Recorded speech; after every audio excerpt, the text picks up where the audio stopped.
Hey girl, hey, welcome back to my channel. It's your girl Misha. Thank you guys for joining me yet again for another review. We are back with a brand new review for Put a Ring on It Season 4 Episode 8. If you are new here, then welcome. I give lighthearted reviews with a little bit of laughter and a little bit of shade and a whole lot of detail. If you're back for a second or third time, then welcome back. Y'all, please don't hesitate to like, comment, and subscribe to the channel. Share with a friend. Hit that notification bell so that you will be updated each and every time I upload a video. Now, child, let's get into it if we gonna get into it.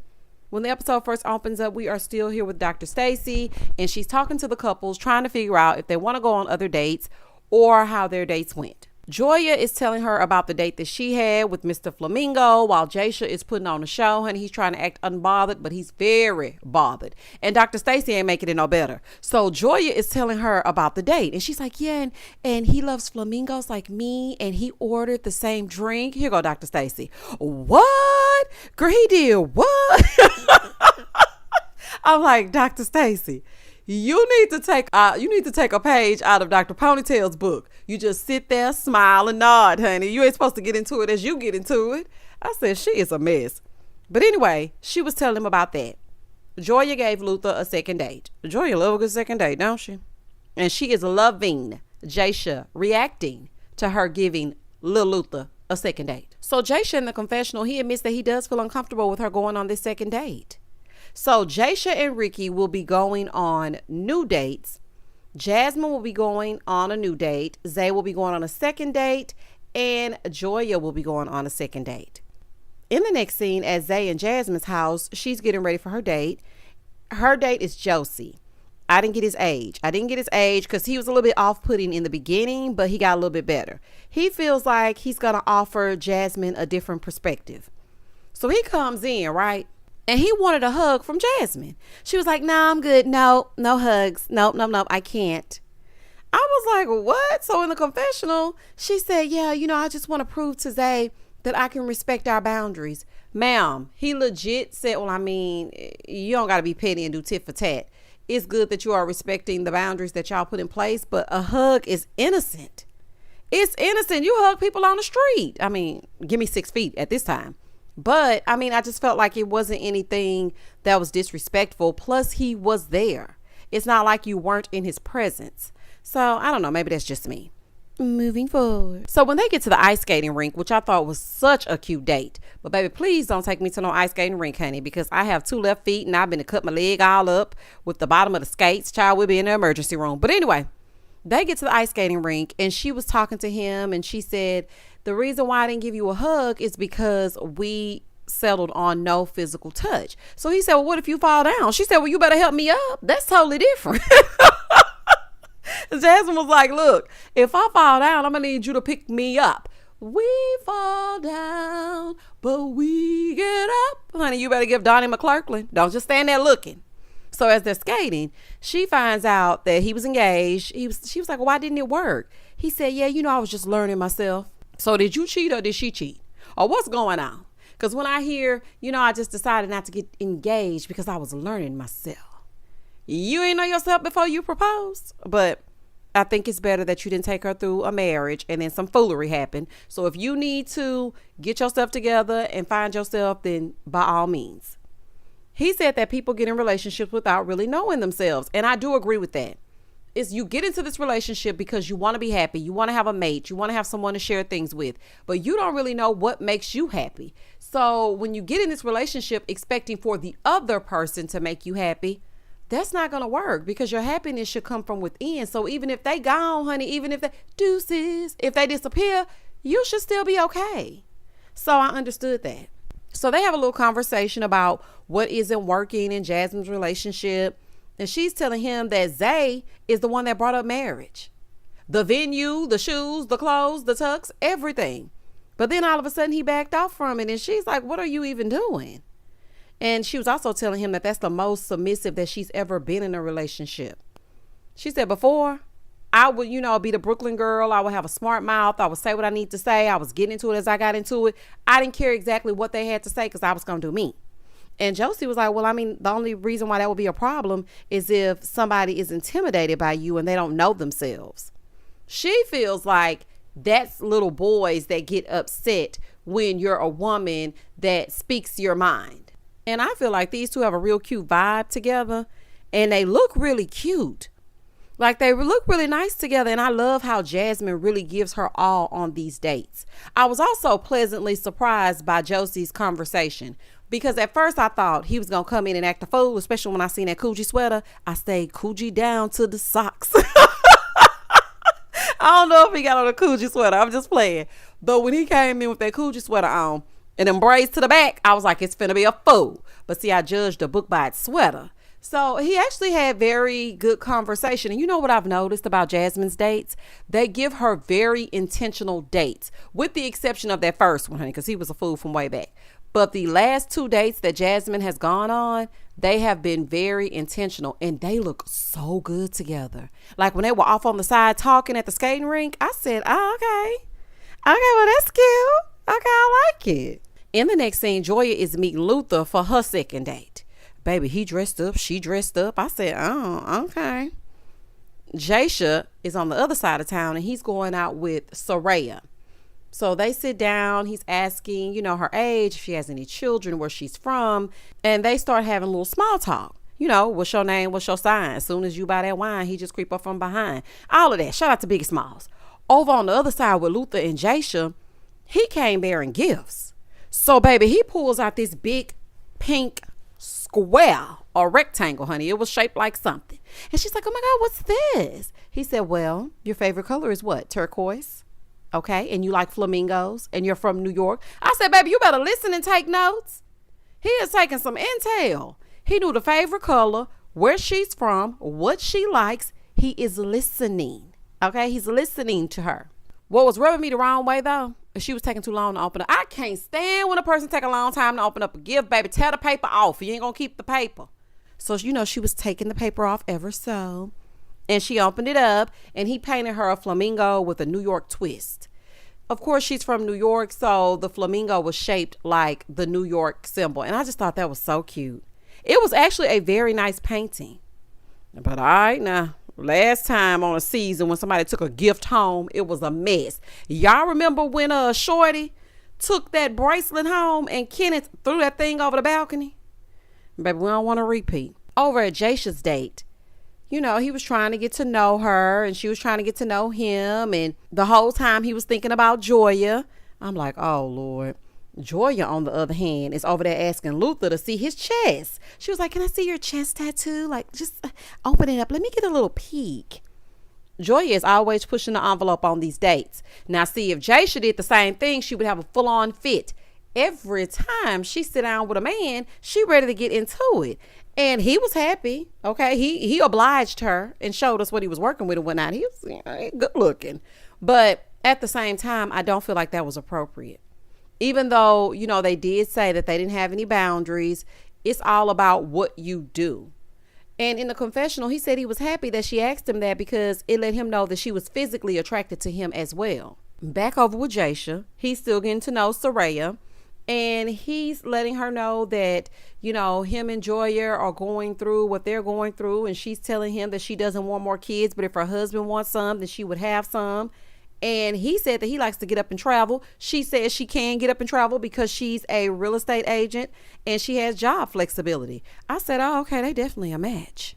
Now, see, this is the thing that makes you think, because Jasha is in a situation with Joya right now. All these J's, child. He's in a situation with Joya right now, and he's dragging his feet when it comes to getting married and having more children because he doesn't want to have any more. But here you are sitting in front of someone that you say is very comparable to Joya. They have several similarities, and she is not aching for a baby. So then this makes you think. This is when you do some introspective work and say, you know what? Do I really not want to have a child? Or is there something else going on?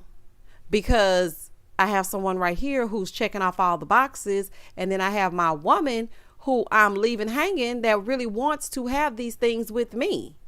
So do you really want to start all the way over just because somebody doesn't want to have kids? Those are things you need to be thinking about. And I think Jasha is holding back and coasting through these dates. He does not seem engaged at all. He sits down. He spits out a bunch of questions, and it's giving LinkedIn.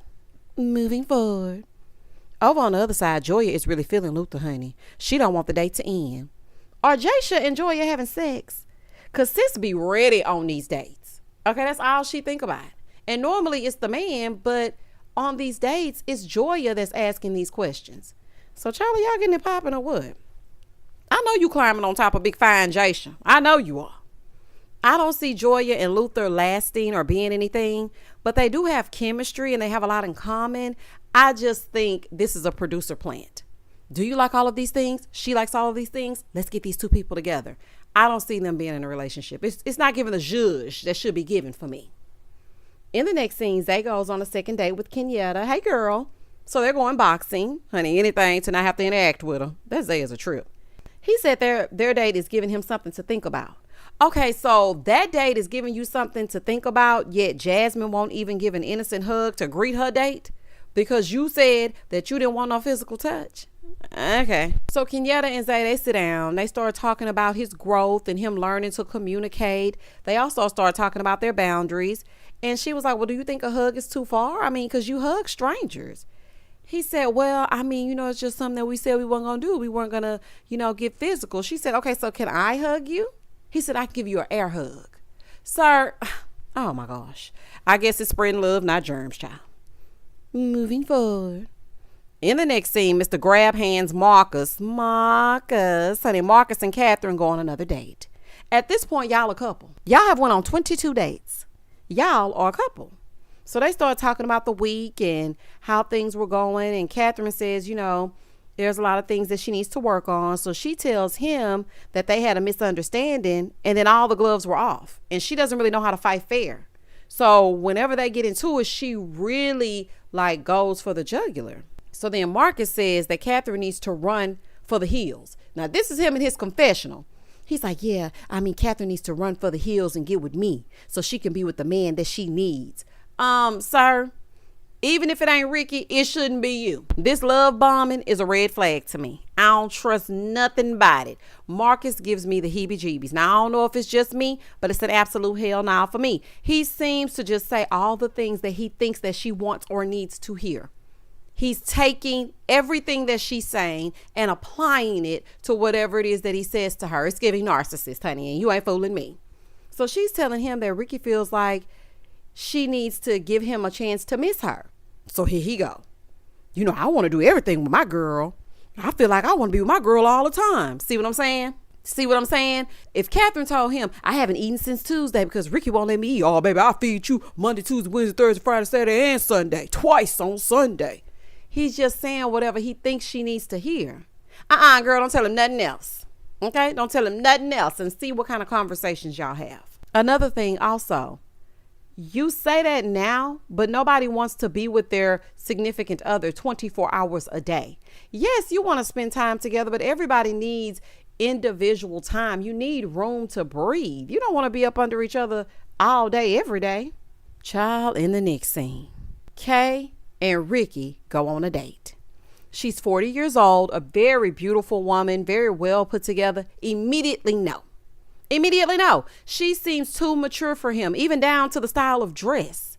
Ricky done showed up with his plaits. Y'all know how he like to do. And she is all the way put together.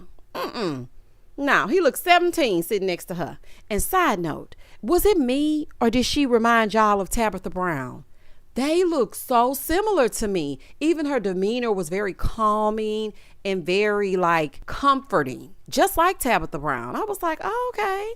So they start to talk about their past and he asks for her advice on something and she's like, okay, shoot.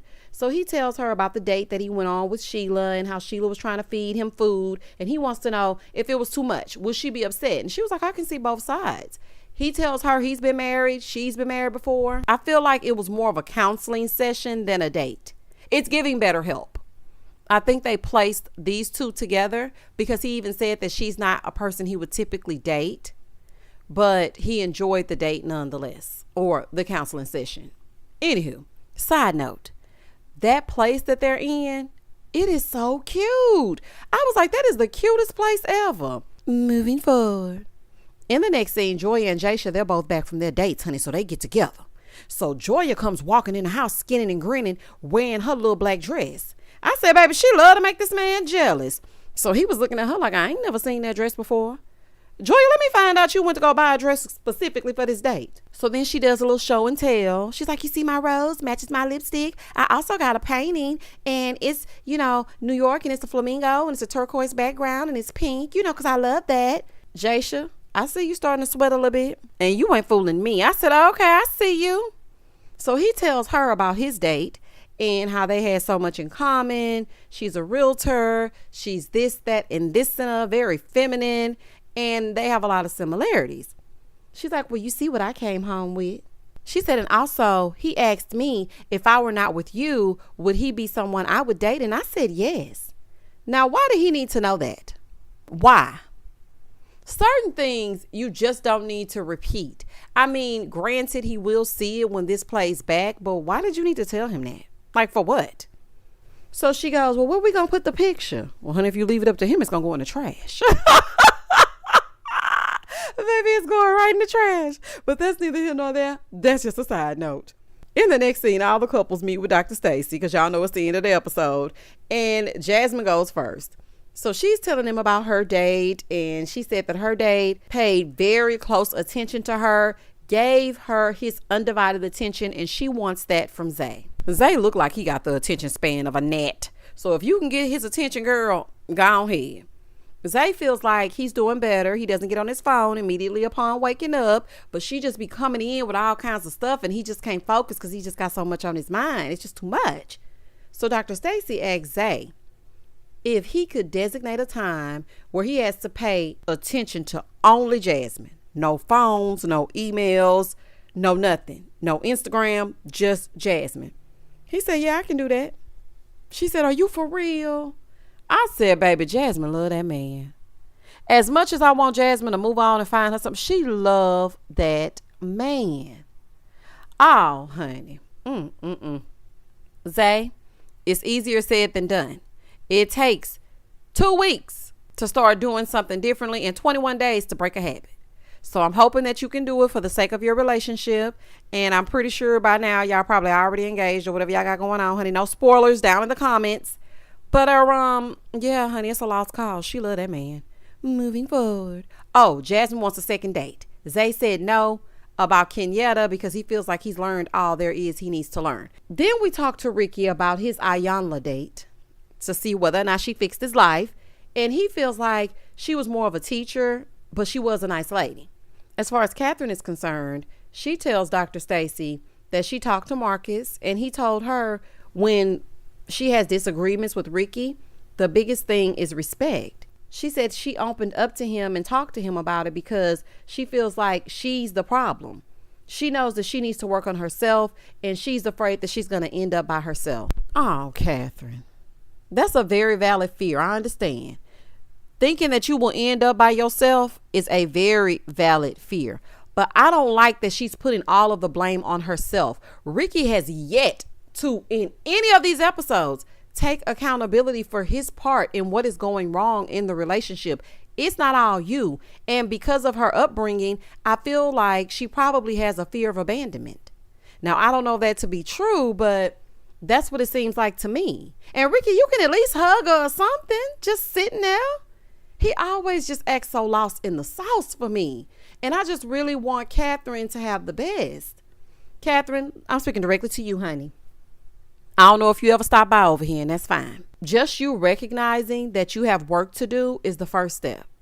So I'm praying for your healing because that inner child is screaming. And trust me, I know what that feels like. So I'm praying that you can get out of that because you just seem so sad. And I'm hoping that going through this process has given you some self-realization. Now, next week, you said you know who you want to be with, child. I hope it ain't Marcus, but we shall see. Moving forward. So then Dr. Stacy tells her that she needs to give herself grace. All of them need to give each other grace. Ricky did say that he would always be there for her. He's like, I'm going to be there for her. I'm going to help her to change. And what are you going to do? While you helping her to change? While you putting your cape on, Clark Kent? What are you going to do, Superman? So she's like, yeah, he's saying that he's going to do all these things and help me. And I know he wants to be the superhero and that's cool. but he has work to do as well. Yes, he does, and I don't think he knows that.